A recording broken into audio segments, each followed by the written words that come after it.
Welcome to the CyberWire's Word Notes podcast, brought to you by Strata Identity, securing the multi-cloud world with identity orchestration.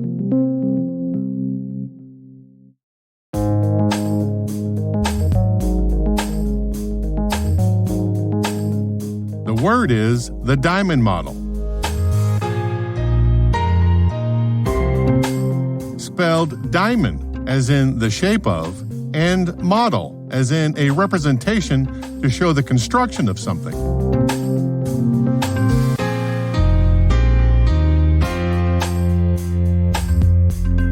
Definition: a cyber threat intelligence analysis model that defines relationship pairs between four core components in the shape of a diamond of adversary playbook activity across the intrusion kill chain. The adversary, their capability, the infrastructure used or attacked, and the victim.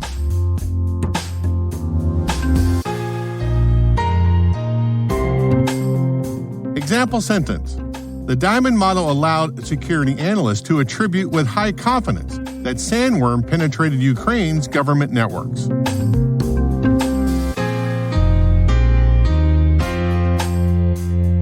Origin and context. Sergio Caltagirone, Andrew Pendergrast, and Christopher Betts, who in 2011 were working for the U.S. Department of Defense, published their paper, The Diamond Model of Intrusion Analysis, in which they laid out a methodology to describe how cyber adversaries use their capabilities and infrastructure against victims. The authors were riffing off something called attack trees, originally proposed by cybersecurity luminary and thought leader Bruce Schneier. Schneier's idea was that attack graphs, quote, attempt to generate all possible attack paths and vulnerabilities for a given set of protected resources to determine the most cost-effective defense and the greatest degree of protection, end quote. It's a terrific idea, but it didn't scale. The Diamond Model authors attempted to formalize the language around cyber incidents, and it was a first step to improve that situation. In their model, they build activity threads that combine intelligence and traditional attack graphs into activity attack graphs by merging, quote, traditional vulnerability analysis with knowledge of adversary activity, end quote. As analysts collect intelligence using the Diamond Model, the kill chain becomes more complete with data for all the incidents. At a certain point, analysts might note that the Diamond Model event for the delivery phase and the command and control phase in Incident 1 is remarkably similar to the events captured in Incident 2. These activity threads connect the two incidents together may indicate that the attacks have originated from the same adversary and implies a much broader campaign against your network. According to the paper, quote, the Diamond Model's events can then be correlated across activity threads to identify adversary campaigns and coalesced into activity groups to identify similar events and threats which share common features, end quote. In simpler terms, this process is how we get all of those colorful names that splash across as headlines in the cybersecurity news space. For example, Chinese APT-10 hackers use zero-login exploits against Japanese orgs. Or Ferocious Kitten, 6 years of covert surveillance in Iran.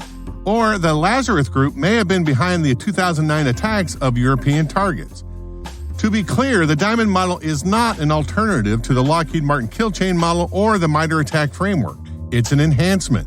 The Diamond Model's atomic element, the event, with its four core features, is present at each phase of the intrusion kill chain. From the Diamond Model paper, quote, the kill chain provides a highly effective and influential model of adversary operations which directly informs mitigation decisions. Our model integrates their phased approach and complements kill chain analysis by broadening the perspective which provides needed granularity and the expression of complex relationships amongst intrusion activity, end quote.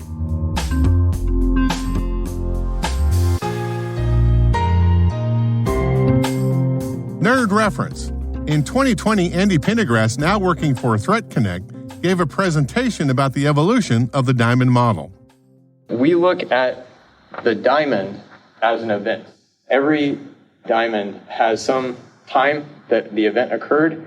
It has some person that was responsible for the event, the adversary, some capability that they leveraged, be that a piece of malware that exploits a certain vulnerability or a tool or on net to move laterally, whatever the case may be. And they have some infrastructure that they used some point of presence either on the internet or within the victim's network to carry out that capability, or that they carried out that capability on. And then every event has something that's affected, there's something that's being targeted, and that's the victim. And we can track those as personas, network addresses, email addresses for the victims as well. What we originally used this for was pivoting across each one. So if I could track a capability, if I had a signature for malware activity, then I might be able to find infrastructure used by the same or similar groups, also using that capability in different places.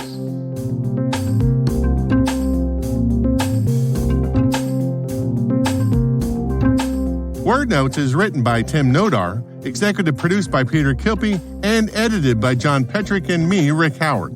The mix, sound design, and original music have all been crafted by the ridiculously talented Elliot Peltzman. Thanks for listening.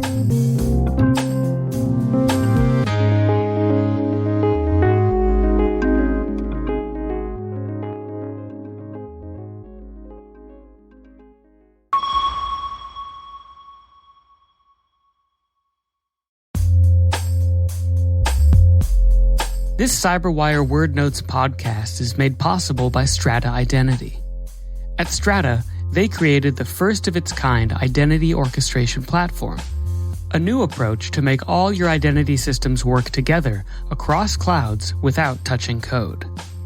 With identity orchestration, you can modernize any app or IDP, achieve multi-cloud access control, add MFA or passwordless to any app, and much more. Get out of the identity integration business today. Find out how at strata.io. That's strata.io.